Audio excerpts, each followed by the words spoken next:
It was a crisp afternoon in the bustling town of Ashbourne when my life took a turn straight out of a fever dream. I, Charlotte Grayson, a perpetually frazzled screenwriter with a knack for chaos, rear-ended a police officer's car in a spectacularly unfortunate chain of collisions. 3 cars crunched together, my rear bumper caved in, my hood kissing the back of a sleek police cruiser. And that's when it happened, a jolt, a shimmer in the air, and suddenly, I'd unlocked some bizarre superpower. Officer Nathaniel Nate. Wild, short-cropped hair, chiseled jaw, and eyes sharp enough to cut glass, was now inexplicably tethered to me by an invisible force. We couldn't stray more than 20 meters apart. If I tried, I'd be yanked back like a rubber band snapping, crashing right into his arms. Help! I yelped the first time it happened, tumbling into his broad chest. Nate, all rugged charm and dry wit, caught me with a grunt. Please, I think I'm the one who should be screaming for help here. I'm so sorry. I stammered, mortified. It's fine. Just, get up, he said, his voice calm but laced with a hint of amusement.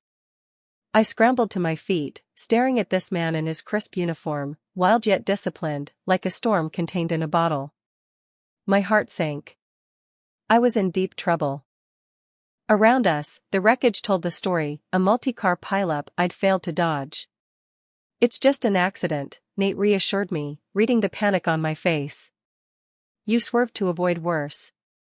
No need to be scared.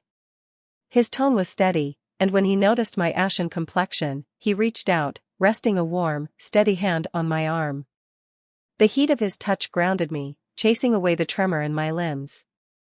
Nate, someone called from the crowd of officers swarming the scene. He glanced at me, his starlit eyes softening. Stay put, all right? I'll handle this. I nodded, dazed, watching him stride away, cool, confident, every inch the hero. My mind spiraled with giddy thoughts, he's so handsome, so badass. But before I could finish swooning, that mysterious force yanked me forward. 20 meters stretched between us, and bam, I slammed into him again, knocking the air out of both of us. Nate stumbled, catching me instinctively.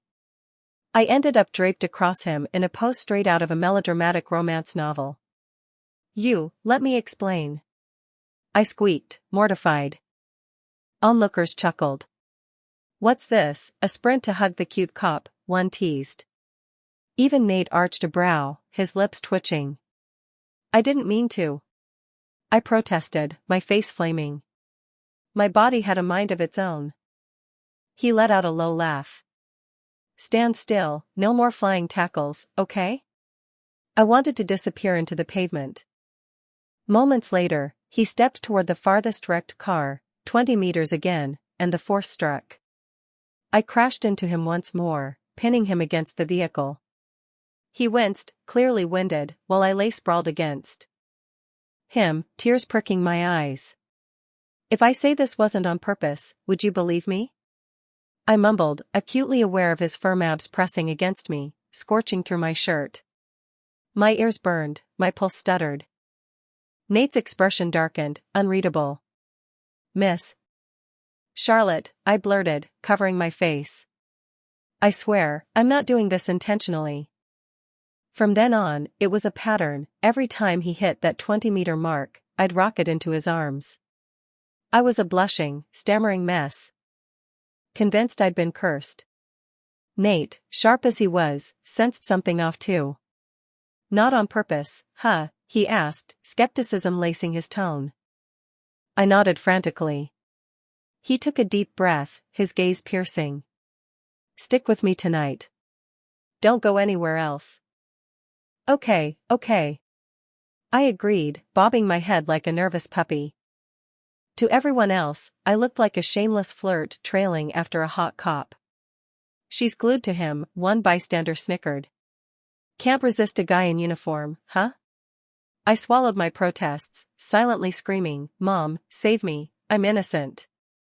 Once the wrecked cars, including mine, were towed away, I had no choice but to climb into Nate's cruiser. We drove in silence, the scenery growing wilder and more remote. Where are we going? I finally asked. On a mission, he replied cryptically. 30 minutes later, I was crouched in the bushes, watching Nate take down a den of thieves under the moonlight. His team moved like shadows, but he stood out, tall, commanding, a rogue edge to his valor that made my heart skip. "You coming out?" he called, suddenly beside me, his voice low and teasing. I jolted. "Why yeah, right now." I scurried after him, trailing behind the squad. Just before we left the narrow path, he stopped. "Let's test it." "Test what?" "Walk ahead. Get some distance." Biting my lip, I marched forward. At 20 meters, the pole hit, I flew back, but this time, Nate caught me, his arms wrapping around me tightly. His scent, clean, woodsy, engulfed me, his breath warm against my hair. "Nate," I whispered, my heart thundering. "Yeah?" His voice was rough, untamed. "What do we do?" "Come home with me. It's the only option for now."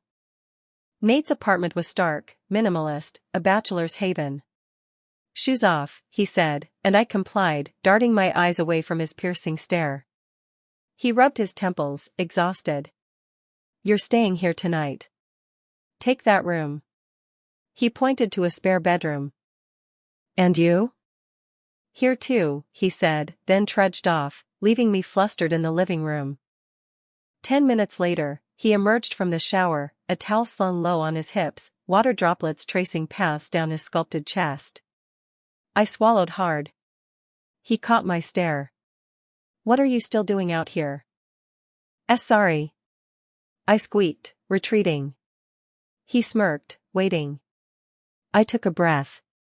"I don't know what's happening. My body won't let me leave you." He studied me, then nodded. "Fine. Before bed, we'll test it again." We sat in the living room, brainstorming.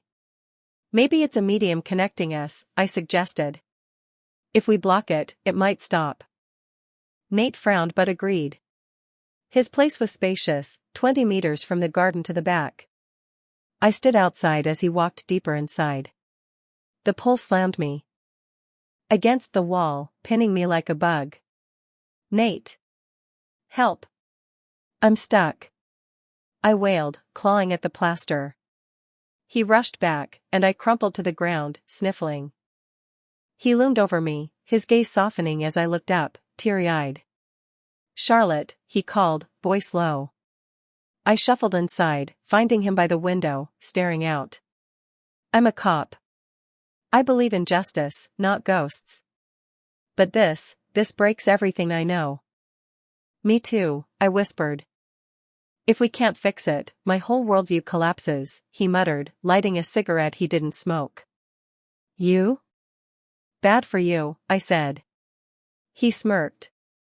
"I'm just overwhelmed." We settled into a truce, lived with it until the bond broke. I, jobless after a failed script, tagged along to his precinct. His colleagues ribbed me mercilessly. "Another girl chasing Nate, but you're a new breed," one laughed. I blushed, mute. Nate shut them down with a cool, "Enough." I watched him work, petty fights, lost spouses on highways, marveling at his sharp edges softened by kindness. He handed me yogurt, grinning. "Fun, huh?" I nodded, smitten as he ruffled my hair. Later, I had an epiphany. I know a sci-fi writer friend, Jasper. He might explain this. Jasper, bespectacled and eccentric, theorized, it's gravitational reset. Nature anchor point. No solution, just applause for his own brilliance. Nate chuckled, resigned, while I swooned under the sunset's glow. That night, our bond shrank. 3 meters. Heartbeats synced, pulling us closer. In his shirt, I emerged from the bathroom, shy. He averted his eyes, fetching me pants. "Keep it together," he growled when my thoughts wandered, crashing him into the glass door. We laughed, then slept, him on the floor, me restless. Next day, his chief scolded him, "She's a liability." Nate took leave, vowing to fix it. If you keep teasing me, he warned, I might not hold back. My heart raced. At the crash site, he proposed I hit him to break it. I couldn't. He tried instead, but stopped, hugging me as I sobbed. I'd never hurt you, he murmured. In a garden B&B, one room left, we shared a bed. Tension crackled. He kissed my forehead, and a beep sounded. When we're both flustered, I guessed, it tightens to 3 meters. Blushing, I realized, maybe I didn't want it fixed. Not yet. Nathaniel Nate Wilde's expression was a storm of shadows, unreadable and heavy.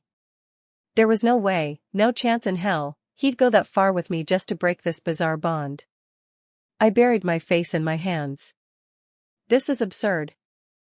Nate sat on the edge of the bed, mirroring me, his own hands pressed to his face. We crawled into bed, each lost in our own tangle of thoughts. That night, I drowned in dreams. In them, Nate was his usual rogue self, cool, untamed, holding a cigarette he'd never light. Gazing helplessly at a star-strewn sky. I trailed beside him, smirking wickedly. Come on, I'm ready. I'd lunge, and he'd flail, shouting in a mix of fury and flustered panic, ah. Ah. Ah. Charlotte, get away from me. His voice jolted me awake.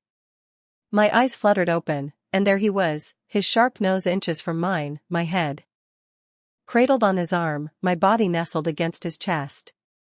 He sighed, his gaze dripping with resignation, as if to say, you're everywhere. I scrambled out of his embrace, rolling to the far side of the bed, cheeks blazing. Outside, dawn painted the world gold, birds chirped, cars hummed along the road. What now? Should we test it again? I asked tentatively. His eyes dropped, emotions veiled. I pressed on, trembling under his piercing stare. I don't think the crash caused this. I think, it's that beep we heard yesterday. Something clicked, I was on the cusp of truth, yet it danced just out of reach. That sound feels so familiar, but I can't place it. Nate reached out, his broad hand pressing gently against my forehead. Relax, he said, his voice a balm to my spiraling nerves. Once I steadied, he decided we'd investigate. Slipping on a shirt, he stepped outside.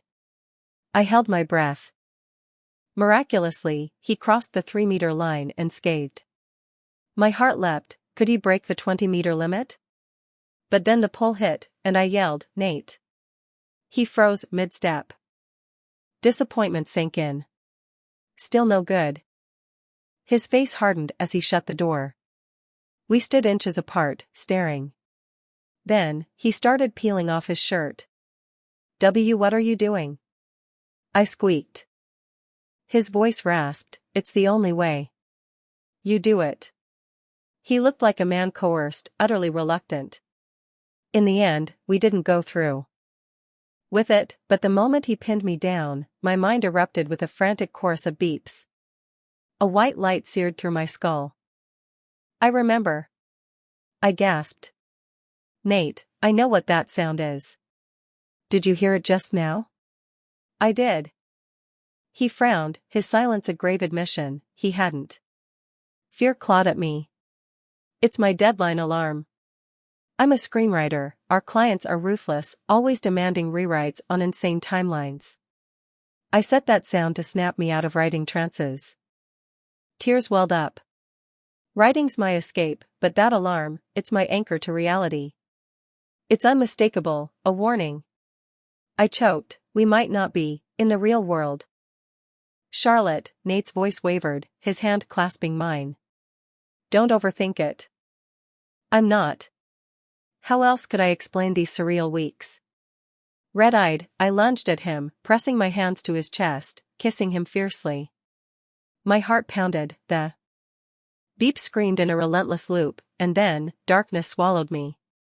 The last thing I saw was Nate's desperate arms around me, his voice soothing my panic. She's awake. Charlotte, you're finally awake.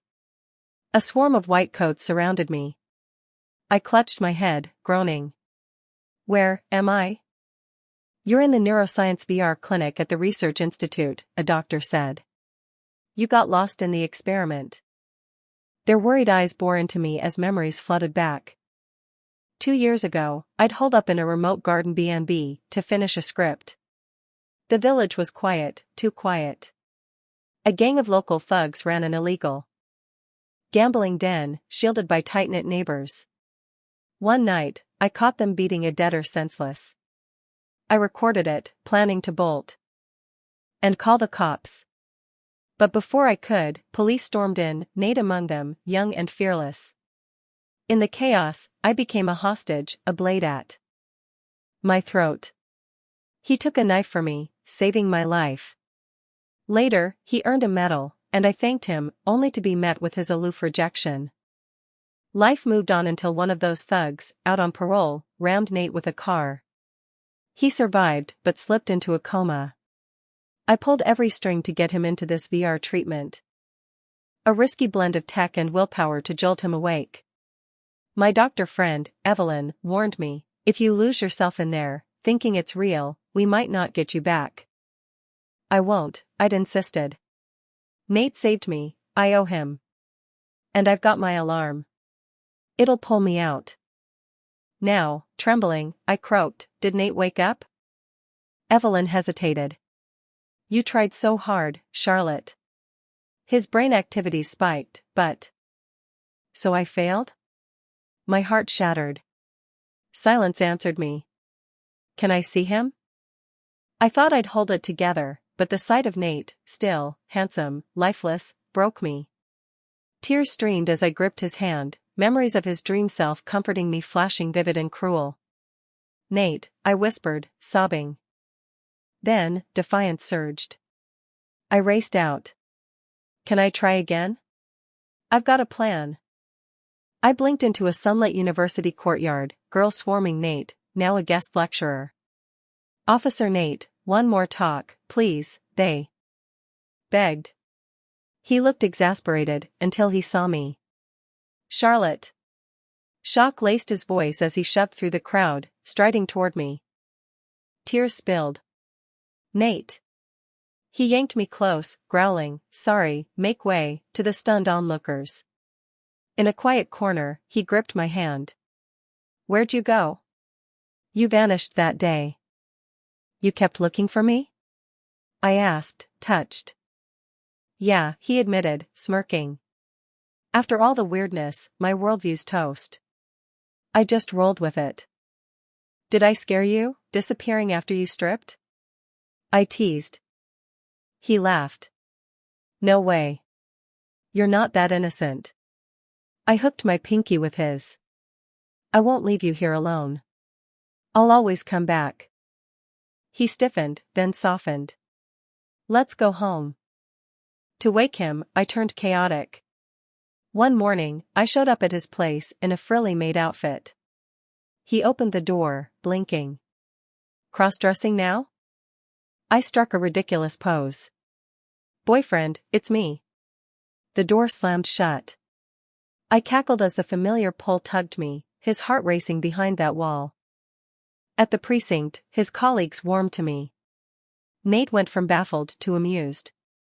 Done playing? He asked one day, leaning against a wall. Are you saying I've been chasing you? I blushed. He stepped closer. If you want me, just say it. My brain short-circuited as he swaggered off. Shift's over. Let's go. Back at his place, I staged a candlelit dinner. He emerged from the kitchen, bemused. What's this? Just romance. I fidgeted. He cooked, and I hovered, admiring his broad shoulders. Teach me? I asked. He guided my hand with his, chopping together, less sexy, more comedic. Harder, he purred, laughing as I hacked like an executioner. I stormed out, fuming, until he chased me, grinning. I pecked his cheek. You know what you're doing? He rasped, pinning me to the wall. Our kiss ignited everything. Later, tipsy on wine, I clung to him. Nate, you're so hot, so fit, he sighed, you're drunk. I waved a finger. I know this isn't real. I'm not really here. His eyes darkened as I rambled, in reality, you don't know me, don't love me. But if you wake up, I'll watch you from afar, and that's enough. Tears fell. You saved me out of duty. I'm saving you out of love. Charlotte, he murmured, kissing me deep. No more drinking, you little lush. Fear not, what if we're stuck?